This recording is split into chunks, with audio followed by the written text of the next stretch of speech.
Atos 2, versículo 40. Amém? Amém ou não amém? A palavra de Deus diz assim: com muitas outras palavras os advertia e insistia com eles: salvem-se desta geração perversa. Os que aceitaram a mensagem foram batizados, e naquele dia houve um acréscimo ao número de seguidores de aproximadamente 3.000 pessoas. Eles se dedicavam ao ensino dos apóstolos e à comunhão, ao partir do pão e às orações. Todos estavam cheios de temor e muitas maravilhas e sinais eram feitos por meio dos apóstolos. Os que criam mantinham-se unidos e tinham tudo em comum. Vendiam as suas propriedades e bens e distribuíam conforme a necessidade de cada um. Todos os dias continuavam a reunir-se no pátio do templo, partiam o pão em casa e juntos participavam das refeições com alegria e sinceridade de coração, louvando a Deus e tendo a simpatia de todo o povo.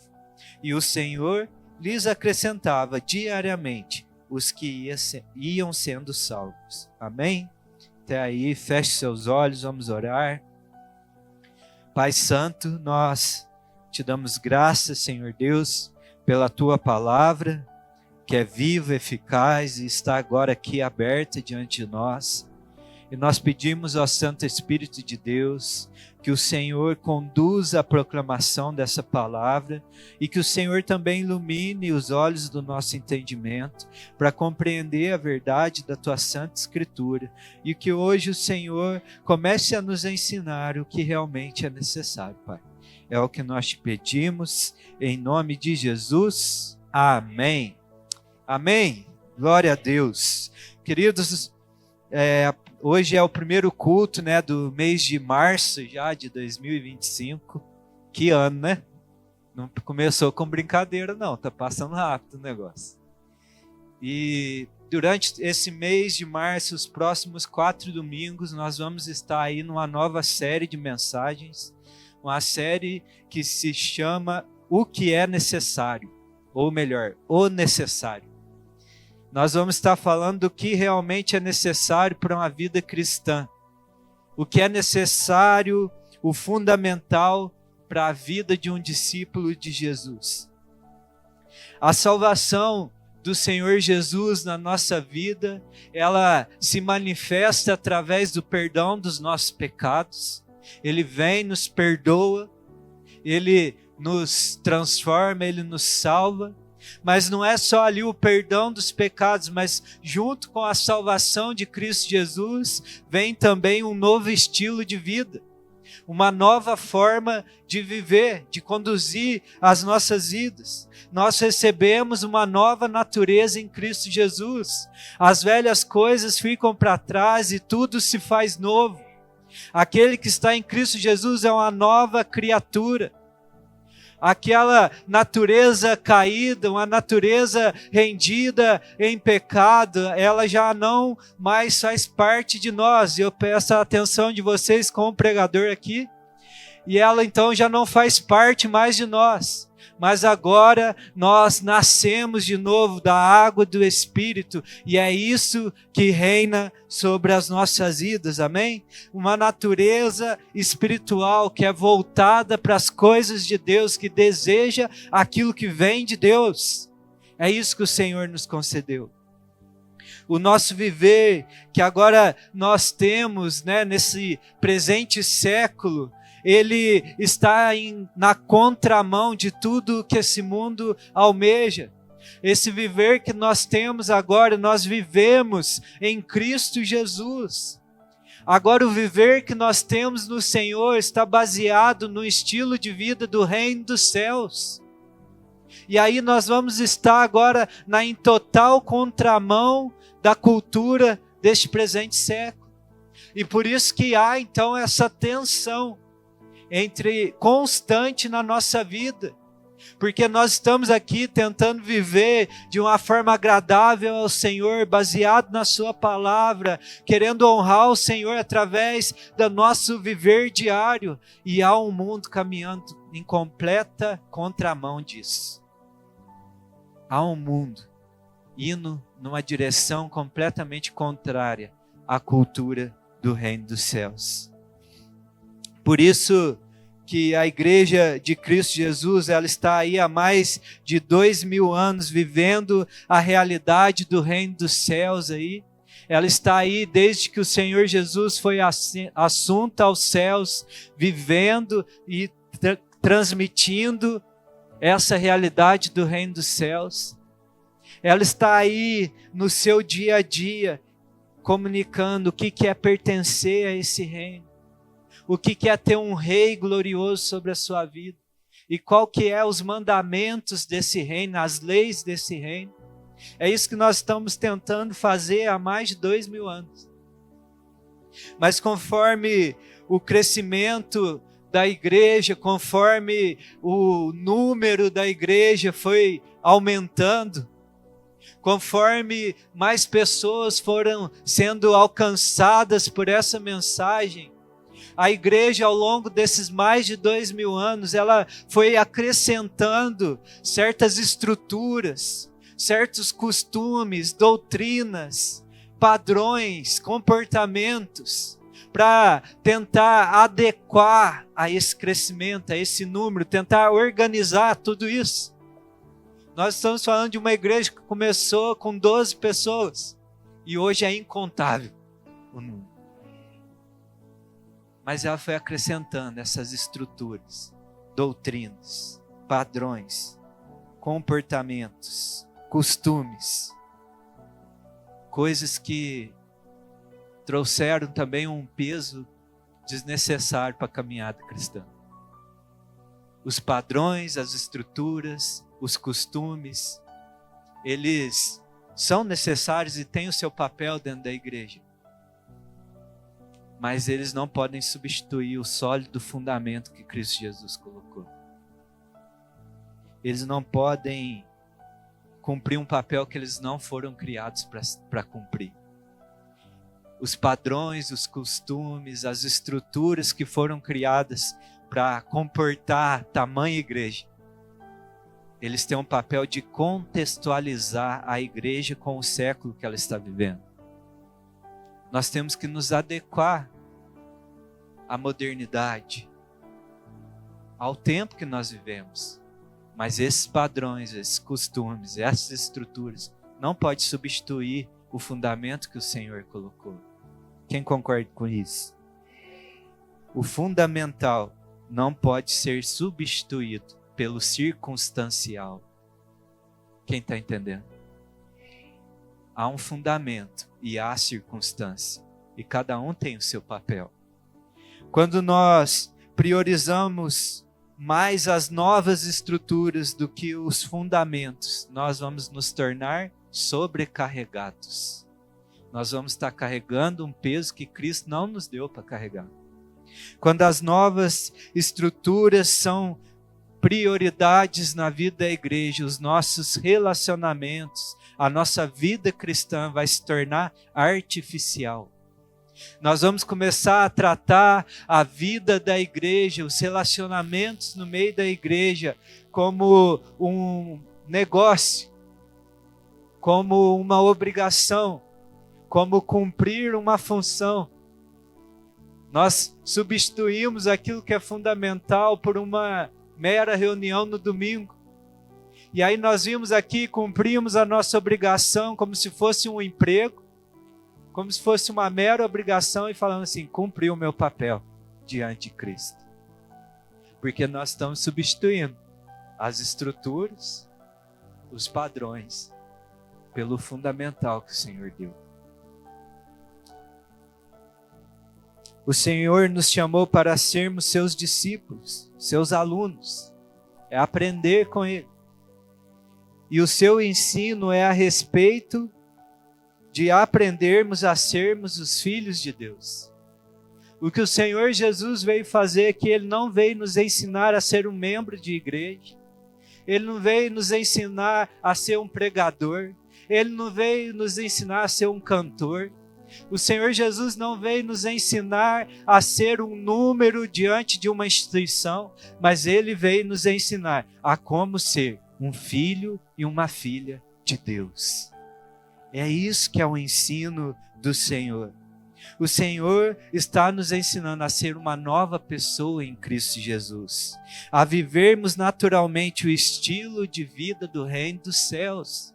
O Senhor caminhava por essa terra ensinando, caminhando e falando: olha, o reino dos céus é dessa forma, é assim que você deve se portar nesse reino, é assim que você caminha, é assim que você escolhe no reino, é assim que você se relaciona no reino, é assim que você ama no reino, é assim que você está sendo um servo e uma serva de Deus, um cidadão do reino dos céus. O que o Senhor espera de nós é que nós sejamos simplesmente um cidadão do reino dos céus.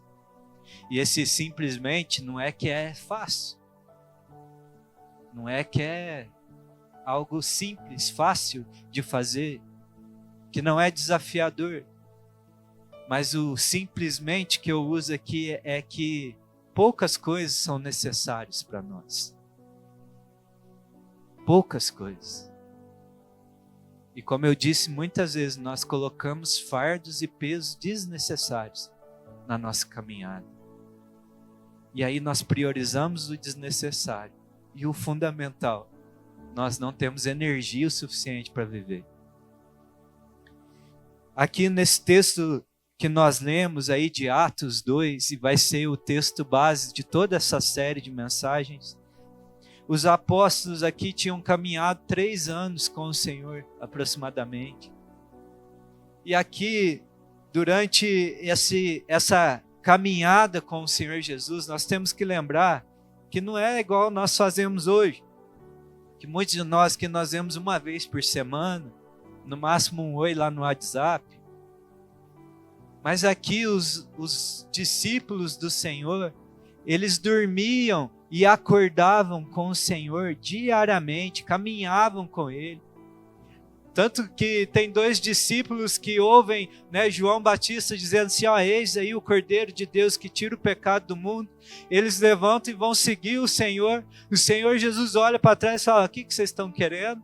Eles falam: Senhor, onde o Senhor mora? Venham ver. O Senhor convida eles para a vida dele, para se relacionar e caminhar com Ele. Então eles estão ali durante 3 anos, dormindo e acordando, comendo, todo o tempo ao lado do Senhor Jesus, aprendendo do Senhor, ouvindo os seus ensinamentos, vendo as obras que Ele realizava. E aí, multidões ali haviam seguido o Senhor, maravilhados com o seu ministério, e eles viram aquelas multidões vindo diante de Cristo, sendo alimentadas através da multiplicação, recebendo curas, maravilhas. Eles testemunham aquilo. Mas quando há a prisão do Senhor Jesus ali, a sua condenação, Ele é pregado na cruz, aquela multidão praticamente desaparece. Poucos ficaram ao lado do Senhor naquele momento. O Senhor ascende aos céus, deixa a promessa do Espírito Santo a eles. Eles se reúnem no cenáculo com aproximadamente 120 pessoas. E aí a gente está falando de uma multidão que estava ao redor dele, para uma redução para 120. Alguns vão dizer que durante aqueles dias de oração, os 120 diminui ainda mais. Mas o que eu estou querendo dizer é que eles insistem ali, eles permanecem, o Espírito Santo é derramado sobre eles. Eles ficam cheios do Espírito, pregam o Evangelho, a mensagem, e aí o texto que nós vamos estar dizendo que é acrescentado naquele dia, no número de seguidores do Senhor, 3.000 pessoas aproximadamente. E aí, vamos abrir um parênteses para não perder o costume. Aqui já está o caminho para uma igreja crescer, que é ter confiança na promessa do Senhor e ser cheia do seu Espírito Santo. Porque quem faz a obra é o Senhor, não é a capacidade humana, não é um arranjo humano, não é uma técnica, mas é o Espírito Santo de Deus agindo no meio da igreja. Então ali há esse acréscimo de mais de 3.000 pessoas. E aí o que eu fico impressionado aqui, meus irmãos, é que 3.000 pessoas não é pouca gente. Imagina uma igreja aqui de 3.000 membros. Misericórdia. Precisa de bastante pastor, bastante evangelista, mestre, discipulador, né? Será? Nós vamos ver aqui uma igreja de 3.000 membros, vivendo a simplicidade cristã. O texto vai dizer que eles estavam juntos, perseveravam na oração, no partir de pão, estavam de casa em casa. Haviam uma mente e coração. Nós estamos vendo aqui uma igreja cristã que está vivendo a simplicidade da vida que o Senhor nos chamou para viver. Uma igreja que não foi contaminada pelas estruturas, pelos pesos desnecessários. Então eu aprendo aqui que não é um número de pessoas, mas é uma decisão de coração. É um posicionamento em relação à vontade de Cristo. E aí, por não ser um número, nós aqui que somos um número pequeno ainda, nós temos a oportunidade de viver isso aqui muito facilmente. Nós hoje precisamos, e eu quero meditar com você ao longo desses 4 domingos, do que realmente é necessário para nós vivermos a vida que eles viviam. Porque nós temos que olhar para essa igreja primitiva, o primeiro padrão de igreja, e falar: Senhor, nós queremos viver isso. Nós queremos experimentar essa vida simples, leve diante do Senhor. Não é uma vida ausente de tribulações, de lutas, de dificuldade, não, queridos. Mas é uma vida simples no que o Senhor requer de nós. Qual é o fundamento da igreja de Cristo Jesus? Qual é o alicerce que ela foi construída? E aí nós vamos meditar sobre esses 4 alicerces que é necessário para nós. É isso que o Senhor requer de cada um de nós aqui, amém? Então, o que é necessário? E aí, o texto que nós lemos vai nos dizer esses alicerces. E a primeira coisa que esse texto diz aí é que, foi acrescentado aí 3.000 pessoas, e eles dedicavam ao ensino dos apóstolos. Eles se dedicavam ao ensino dos apóstolos, ou seja, eles se dedicavam à palavra de Deus. Algumas versões vai dizer aí, eles perseveravam no ensino dos apóstolos. E é sobre isso que eu quero falar nessa primeira mensagem com você nessa noite. É sobre a perseverança na palavra de Deus, a dedicação à palavra de Deus. É isso que o Senhor requer de cada um de nós aqui. Simples assim, que você se dedique à palavra de Deus. Os apóstolos, eles eram enviados de Cristo Jesus para proclamarem a mensagem de Cristo. Eles foram enviados a anunciar uma mensagem, e a mensagem de Cristo é o Evangelho, e o Evangelho é: Deus amou o mundo de tal maneira que deu seu único Filho para que todo que nele crê não pereça, mas tenha a vida eterna. A igreja perseverava diariamente na palavra de Deus, e a palavra é: conheçam a Cristo Jesus, o Filho amado de Deus enviado a esse mundo. Crescer e perseverar na palavra é se dedicar a conhecer cada dia mais a Cristo Jesus. Nós precisamos conhecer o Senhor.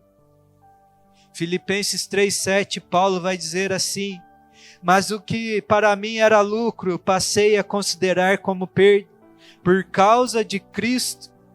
Mas mais do que isso, considero tudo como perda, comparado com a suprema grandeza do conhecimento de Cristo Jesus, meu Senhor. Por cuja causa perdi todas as coisas, eu as considero como esterco para poder ganhar a Cristo e ser encontrado nele, não tendo a minha própria justiça que procede de lei, mas a que vem mediante a fé de Cristo, a justiça que procede de Deus e se baseia na fé. Quero conhecer a Cristo, ao poder da sua ressurreição e a participação em seus sofrimentos, tornando-me como ele em sua morte, para de alguma forma alcançar a ressurreição dentre os mortos. O que o apóstolo Paulo estava dizendo, olha, eu tive que pagar o preço muito grande. Eu tive que renunciar à minha vida, renunciar ao status que eu tinha, a minha posição diante do Sinédrio. Aquelas pessoas que me davam autoridade, que reconheciam quem eu era, os meus títulos, os meus bens, a minha vida em Tarso. Eu tive que renunciar a tudo isso. Mas eu declaro uma coisa, que eu considero tudo isso aí, insignificante, perante o conhecimento de quem Cristo é. O que Paulo estava dizendo, olha, eu tive um encontro com Cristo e a revelação de quem Ele era foi tão marcante na minha vida. Ela tem tanto valor para mim, do que tudo que eu perdi é como um esterco diante da sublimidade de estar diante de Cristo Jesus, conhecer Ele de fato, conhecer o meu Senhor. E aí ele diz algo impressionante para mim. Aquele homem que teve os seus olhos iluminados no caminho de Damasco, o encontro pessoal com Cristo Jesus, que Cristo aparece para ele lá em Jerusalém e fala, olha, Paulo, fique tranquilo aí, que você ainda vai pregar lá em Roma para mim. O Cristo que aparece a Paulo diversas vezes dizendo, olha, persevera, que há muito povo nessa cidade para ouvir a mensagem que você carrega. Esse mesmo homem está falando aqui, eu quero conhecer a Cristo. É a mesma coisa que Moisés, que tem revelações de Deus, recebe a palavra de Deus, e aí está lá na glória com o Senhor há 40 dias no alto daquele monte, e ele é capaz de fazer um pedido para Deus, mostra-me a tua face, Senhor. Que Moisés está dizendo, eu quero conhecer mais de ti. Sabe, se dedicar à palavra de Deus é dizer isso, Senhor, eu quero conhecer mais do Senhor. Eu preciso te conhecer, Jesus. Eu preciso ser íntimo do Senhor. Eu quero saber o que o Senhor gosta. Eu quero saber o que te agrada. Eu quero saber quem é o Senhor de fato. Eu não quero que um homem me diga a respeito de ti, mas eu quero ser daqueles que o Senhor chama de amigo, aqueles que o Senhor compartilha o teu coração, aqueles que o Senhor confia os seus mistérios. Eu quero te conhecer, Senhor. Que nós possamos dizer como o apóstolo Paulo, eu quero conhecer a Cristo. O poder da sua ressurreição não é um Deus que eu ouvi falar, mas eu quero ver como realmente Ele é. O ensino dos apóstolos era a respeito de quem Jesus era. O que Ele falou, o que Ele fez e onde Ele está. Tanto que o evangelista Lucas vai nos revelar que quando ele escreveu o evangelho, ele estava contando a respeito disso. Se voltar em um capítulo aí, abre comigo aí em Atos 1, versículo 1. Lucas vai dizer isso ao seu amigo Teófilo. Ele diz aí, em meu livro anterior, Teófilo, escrevi a respeito de tudo que Jesus começou a fazer e a ensinar, até o dia em que foi elevado ao céu, depois de ter dado instruções por meio do Espírito Santo aos apóstolos que havia escolhido. Então Lucas está aí, ele dizendo, olha, eu escrevi o evangelho lá segundo Lucas, e eu escrevi, e lá eu estava relatando o que Jesus começou a fazer, a ensinar, até o dia que ele foi elevado aos céus. E esse é o propósito da palavra de Deus, e eu queria te encorajar hoje a isso. A primeira coisa que eu aprendo aqui é quando eu me dedico à palavra de Deus, eu vou conhecer as obras de Deus. Eu vou conhecer o que o Senhor faz. É o que Lucas está dizendo. Olha, eu escrevi o primeiro livro para falar a respeito do que Cristo começou a fazer, as obras de Cristo. Quando eu dedico a esse livro, quando eu vou e eu quero conhecer o que está contido aqui, eu estou falando, Deus, eu quero conhecer as tuas obras, eu quero conhecer o que o Senhor é capaz de fazer, o teu poder, o que o Senhor é capaz de cumprir. Eu quero te conhecer, Deus, o teu poder. Para que quando eu cantar aqui, poderoso Deus, eu não estou repetindo só uma canção, mas de fato eu sei que esse Deus tem todo o poder e toda a autoridade. Eu escrevi a respeito de tudo o que Jesus começou a fazer. Esse livro revela o que Deus é capaz de realizar, queridos. Tanto que ele começa assim, no princípio, criou Deus os céus e a terra. Ele é o Criador de tudo. Ele é a mente que organizou todas as coisas, que colocou os astros nos seus devidos lugares. Ele é a mente que organizou todo o funcionamento do teu corpo. Cada célula, cada função do seu corpo saiu da mente desse Deus que é poderoso. Cada ecossistema que existe nesse mundo, cada micro-organismo, as inter-relações entre eles, tudo saiu da mente do Criador dos céus e da terra. Quando eu vou para esse livro, eu começo a entender quem é o Deus deste livro. Quando eu conheço a palavra, eu começo a conhecer o Deus da palavra. O Senhor criou os céus e a terra. Deus falou e o que não existia passou a existir. Nesse livro, eu começo a entender que tudo que o Senhor fez é bom. Que tudo que é gerado, tudo que vem dele, tudo que é bom vem do Pai das luzes, que está nos céus. Como está lá em Romanos 4,17, no finalzinho do versículo, ele vai dizer, o Deus que dá a vida aos mortos e chama à existência as coisas que não existem, como se existissem. Deus não fica pensando assim, será que vai dar certo? Vou falar que vai que dá. Deus não dá sugestão. Quando ele fala quando ele diz assim, haja, passa a existir.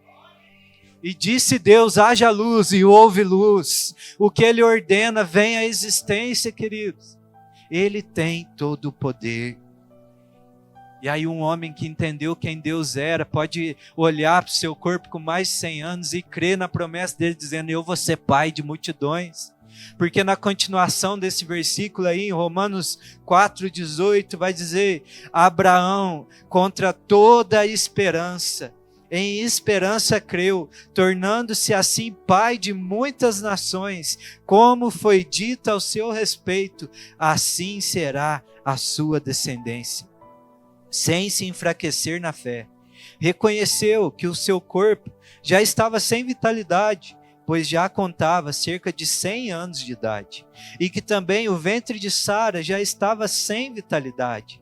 Mesmo assim, não duvidou, nem foi incrédulo em relação à promessa de Deus, mas foi fortalecido em sua fé e deu glória a Deus, estando plenamente convencido de que ele era poderoso para cumprir o que havia prometido, queridos. Você vai ter a sua fé fortalecida na medida que você for para esse livro entender nenhuma promessa que o Senhor fez deixou de se cumprir, porque não há aquilo que é impossível para o nosso Deus.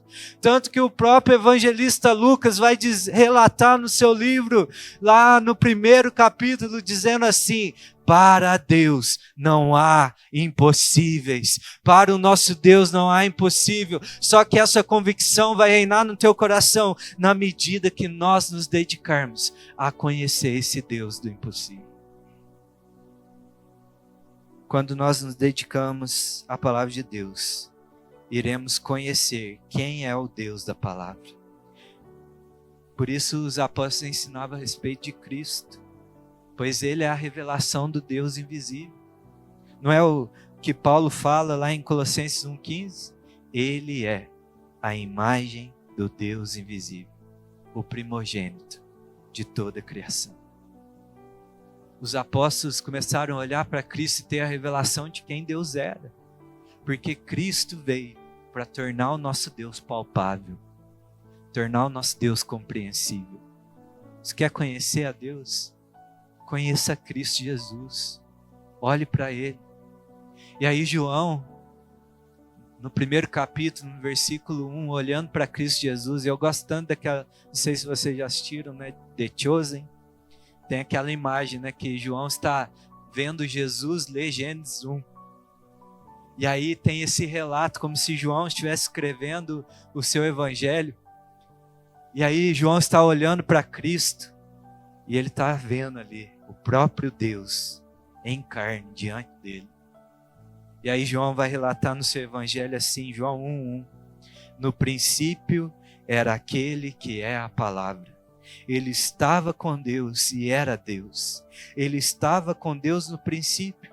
E todas as coisas foram feitas por intermédio dele. E sem ele nada do que existe teria sido feito. Versículo 10. Aquele que é a palavra estava no mundo. E o mundo foi feito por intermédio dele, mas o mundo não o reconheceu. Veio para o que era seu, mas os seus não o receberam. Contudo, os que receberam, os que creram em seu nome, deu-lhes o direito de se tornarem filhos de Deus, os quais não nasceram por descendência natural, nem pela vontade da carne, nem pela vontade de algum homem, mas nasceram de Deus. Aquele que é a palavra tornou-se carne e viveu entre nós. Vimos a sua glória, glória como do unigênito vindo do Pai, cheio de graça e verdade. Cristo revela o poder de Deus, quem Deus é. Nós precisamos olhar para o Senhor. Nós estamos aqui ensinando a respeito do que Cristo começou a fazer, a sua obra poderosa na terra. Cristo veio manifestar o poder de Deus entre nós, o que Deus é capaz de fazer. Quando nós nos dedicamos à palavra, nós compreendemos que Deus pode fazer todas as coisas.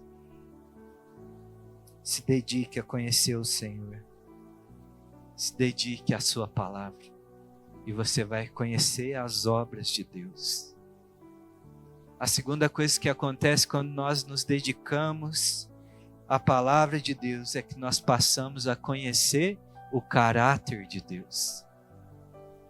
Quando nós nos dedicamos à palavra, nós vamos aprender a respeito de quem Deus é.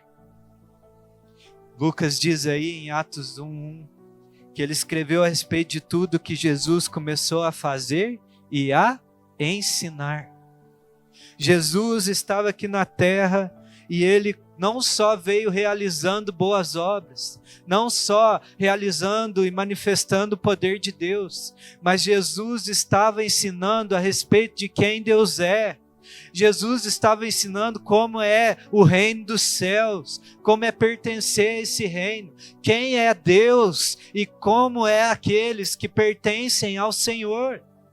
Jesus, por isso que ele se assenta ao monte, vendo a multidão, ele se assenta e passa a ensiná-los. E ele passa a dizer, olha, bem-aventurados aqueles que são pobres de espírito, pois deles é o reino dos céus. Bem-aventurados os que choram, porque serão consolados. Por isso que ele diz, olha, o reino dos céus é semelhante a tal coisa. Olha, no reino dos céus é assim. Vocês ouviram o que foi dito, mas eu vos digo o que ele estava dizendo, queridos. O coração de Deus é dessa forma. Você quer ter uma vida diante de Deus? Siga as minhas palavras. Quem se dedica a essa palavra vai conhecer o que é agradável ao Senhor e o que não é. Quem se dedica a essa palavra vai conhecer o caráter fiel, justo e verdadeiro de Deus. Quem lê essa palavra ouve que Deus não é homem para mentir. Quem ouve essa palavra diz que Deus ama todos os povos, ama todas as pessoas, que o amor de Deus é melhor do que a própria vida. Nós precisamos nos dedicar a essa palavra para ter uma vida agradável diante do Senhor. Nós precisamos nos apegar ao ensino do Senhor, aprender dele. Quando nós nos dedicamos a conhecer o ensino do Senhor, nós vamos nos tornar quem Deus nos criou para ser. Porque Ele nos tira de uma vida contrária a Ele, de inimigos dEle, nos transforma e fala assim: vem viver de uma forma que você tenha comunhão comigo. Vem viver numa posição de que você não vai ser o meu inimigo mais, mas meu amigo, meu filho, minha filha. A simplicidade da vida cristã está contida em uma exigência: de nos dedicar a aprender a palavra de Deus, a meditarmos a respeito dela, a compartilharmos ela uns com os outros. O que te é exigido, sabe, querido, não é um curso de teologia, não, viu? Pode ficar em paz.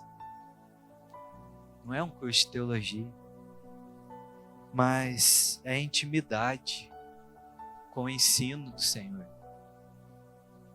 Isso nenhum curso de teologia dá, mas é ir e aprender do Senhor, se dedicar ao que Ele fala, porque Cristo veio para revelar quem o Pai é, revelar quem nós somos diante do Pai.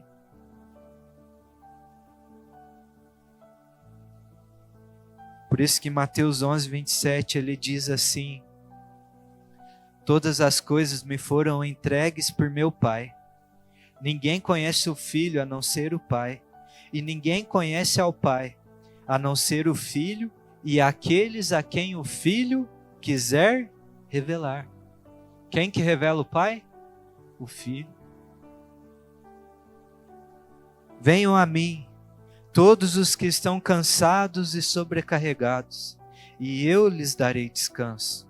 Tomem sobre vocês o meu jugo e aprendam de mim, pois sou manso e humilde de coração, e vocês encontrarão descanso para suas almas, pois o meu jugo é suave e o meu fardo é leve. Onde que está a leveza da nossa vida, queridos? Está em aprender do Senhor. Está vendo? Nós pegamos tantos fardos desnecessários para a nossa vida, e o que o Senhor está falando: olha, uma coisa é necessária, vem aprender de mim. Eu sou manso, humilde, paciente. Eu sei que vocês são meio lentinhos para aprender, né? Pelo menos eu sou. Nosso Senhor é paciente, longânimo, tardio em se irar conosco. A gente não aprende a primeira vez, ele vem, senta, pacientemente, fala: vou te ensinar novamente. Você não entendeu ainda. E aí quando nós aprendemos dele, nós vamos ver que os pesos são removidos. Um fardo leve, suave vem sobre a nossa vida. Todo aquele jugo de condenação, todo aquele peso de aprovação vai embora. Então, querido, se dedique a conhecer a palavra do Senhor. E aí nós vamos conhecer o caráter dele, que ele é bom e o seu amor dura para sempre. Que a sua misericórdia se renova a cada manhã sobre as nossas vidas. Sabe, dedicar ao ensino dos apóstolos é mais que assistir uma aula.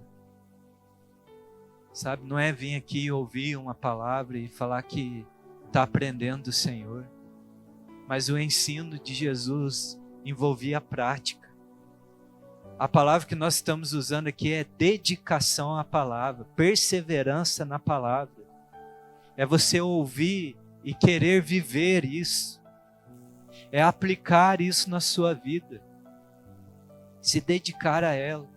Porque ele diz a respeito das pessoas que ouvem a sua palavra e se dedicam a ela. Essas pessoas são pessoas prudentes, pessoas sábias. Que a sua vida está sendo edificada sobre a rocha. Vem as tempestades, vem os dias maus, mas essa vida permanece inabalada. Sente o impacto sim, mas não é levado com a tempestade. A palavra de Deus é um sólido fundamento para nós. Lá em Atos 2, 43, o texto que nós lemos, vai dizer que todos estavam cheios de temor e muitas maravilhas eram feitas por meio dos apóstolos. Sabe o que eu aprendo aqui? Que o temor, a reverência à palavra de Deus nos gera autoridade. O teu nível de autoridade diante do mundo espiritual está ligado ao quanto você obedece à palavra. Obediência gera autoridade. Lembra? Resistam ao diabo, se sujeitem ao Senhor, e Ele fugirá de vós. É se submeter ao Senhor, temer a Ele, obedecer a Ele, viver a sua palavra. E aí nós vamos estar firmes, cheios de autoridade, para vencer esse mundo mau. Então não é pelo que nós fazemos para o Senhor, mas é por quanto nós obedecemos a sua palavra.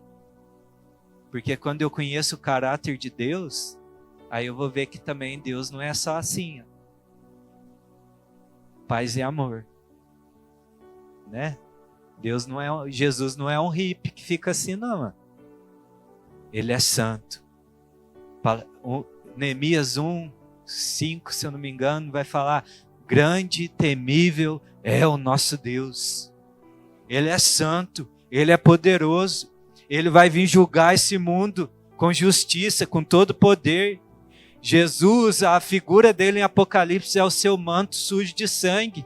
E não é o sangue da cruz mais não, mas é de esmagar os seus inimigos. É um Deus temível, que todos tremam diante dele. Então eu olho e eu tenho essa revelação do caráter que é amor, mas eu também tenho a revelação da justiça de Deus. Conheça o teu Senhor, tema a Ele, e aí você vai entender que é melhor estar com Ele do que estar contra Ele. O terceiro passo, terceira verdade que acontece quando eu me dedico à palavra de Deus é que eu conheço a verdadeira posição de Deus. Eu conheço aonde Deus realmente está.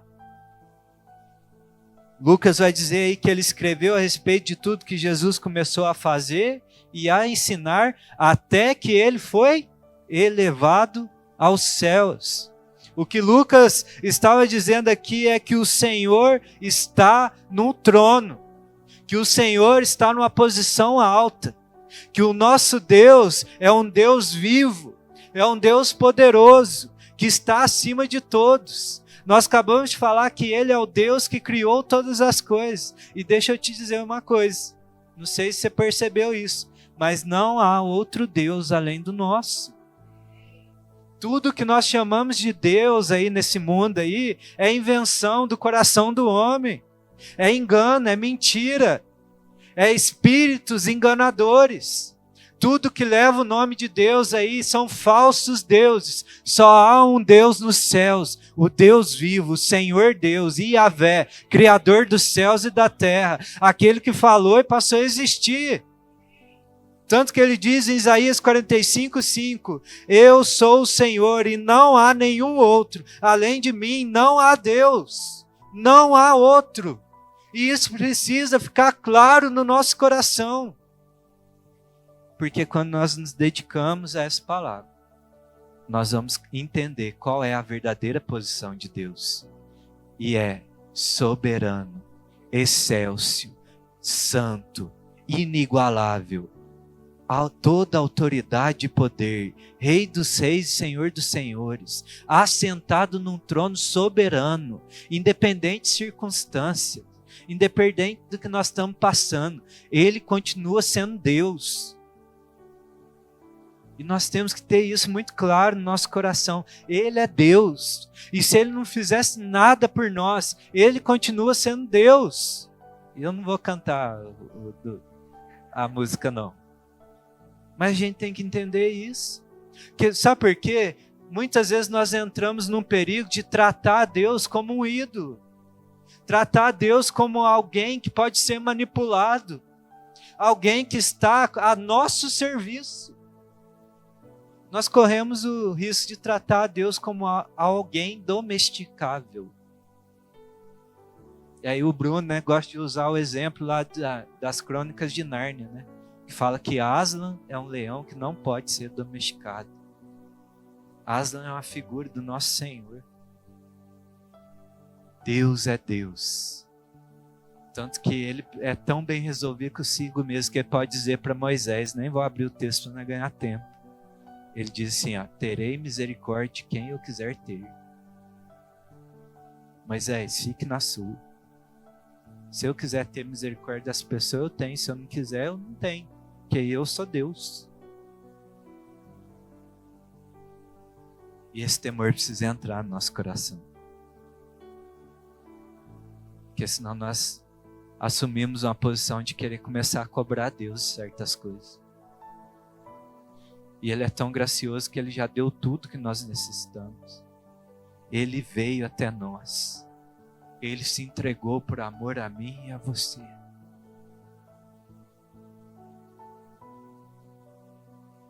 Terei misericórdia de quem eu quiser ter misericórdia. Terei compaixão de quem eu quiser ter compaixão. Portanto, isso não depende do desejo ou do esforço humano, mas da misericórdia de Deus. Cada favor na nossa vida, cada ato de bondade de Deus, não é porque Ele te deve algo, mas é pela graça dEle, por Ele ser um Deus gracioso sobre nós. Há um Deus vivo nos céus que reina soberano, e a gente precisa lembrar disso. Nós precisamos nos lembrar, como Paulo diz ali em Filipenses 2,5, olha, seja a atitude de vocês a mesma de Cristo Jesus, que embora sendo Deus não considerou que o ser igual a Deus era algo que devia apegar-se, mas esvaziou de si mesmo, vindo a ser servo, tornando-se semelhante aos homens, e sendo encontrado em forma humana, humilhou-se a si mesmo e foi obediente até a morte, morte de Cristo. Agora é a posição que Cristo está. Por isso, Deus o exaltou à mais alta posição e lhe deu o nome que está acima de todo nome, para que o nome de Jesus se dobre todo o joelho no céu, na terra e debaixo da terra, e toda língua confesse que Jesus Cristo é o Senhor, para a glória de Deus Pai. Isso que precisa estar vivo no nosso coração, que Ele detém todo o poder e autoridade, e tudo se dobrará e se prostrará diante dEle. Toda língua vai confessar esse nome. Tudo se dobra diante dEle. Pegue os maiores poderios desse mundo e vão se dobrar diante de Cristo Jesus. A palavra diz que naquele dia, quando Ele rasgar esses céus, os homens pedirão para que os montes caiam sobre eles. Eles entrarão em cavernas para se esconder desse Deus grande e temível. Tudo se abalará diante do nosso Senhor. Quando nós lemos a palavra, nós compreendemos a real posição de Deus, que Ele é Deus e nós somos pó. Ele é Deus. Ele é Deus.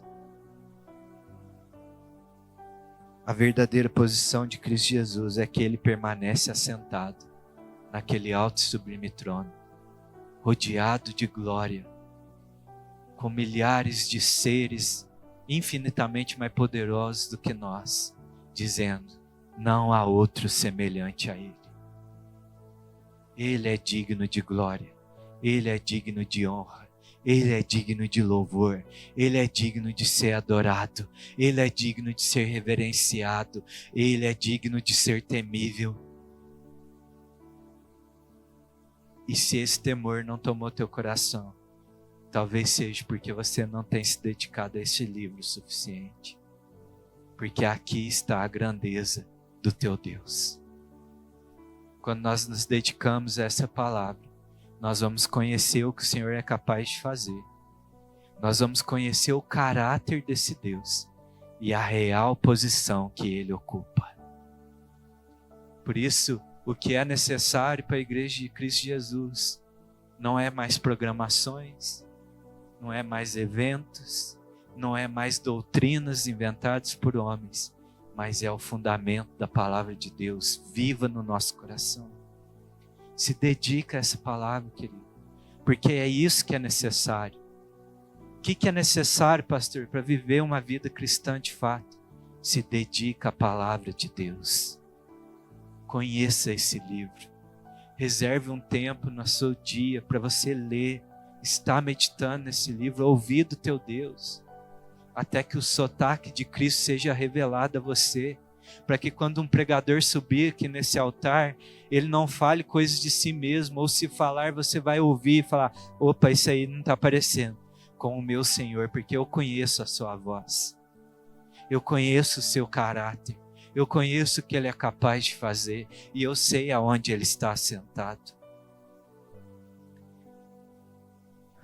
Diante das perseguições e provações do seu tempo, a igreja primitiva permanecia inabalável, perseverante, avançando, crescendo em número. Sabe por quê? Porque estava dedicado à palavra de Deus. Eles se dedicavam ao ensino dos apóstolos. E aí quem se dedica à palavra de Deus pode declarar diante das circunstâncias: tudo posso naquele que me fortalece. Quem se dedica à palavra de Deus pode declarar que todas as coisas cooperam para o nosso bem. Quem se dedica à palavra de Deus pode dizer: em Cristo Jesus nós somos mais do que vencedores. É quem se dedica à palavra do Senhor que é revestido de uma coragem e uma ousadia dentro do seu interior. E a palavra, ela é Cristo em nós. A palavra é o próprio Cristo reinando nas nossas vidas. Cristo Jesus veio para revelar e declarar quem Deus é. Se dedique a Cristo, tenha comunhão com a palavra de Deus, e você vai ser fortalecido, meu irmão, minha irmã, pelo conhecimento de quem Deus é. Amém? Então que nessa noite nós possamos, nessa primeira mensagem dessa série, dizer: Senhor, eu quero me dedicar à tua palavra, como a primeira igreja dedicava. E que nós possamos dizer como o apóstolo Paulo dizendo: eu quero conhecer a Cristo e ser encontrado nele.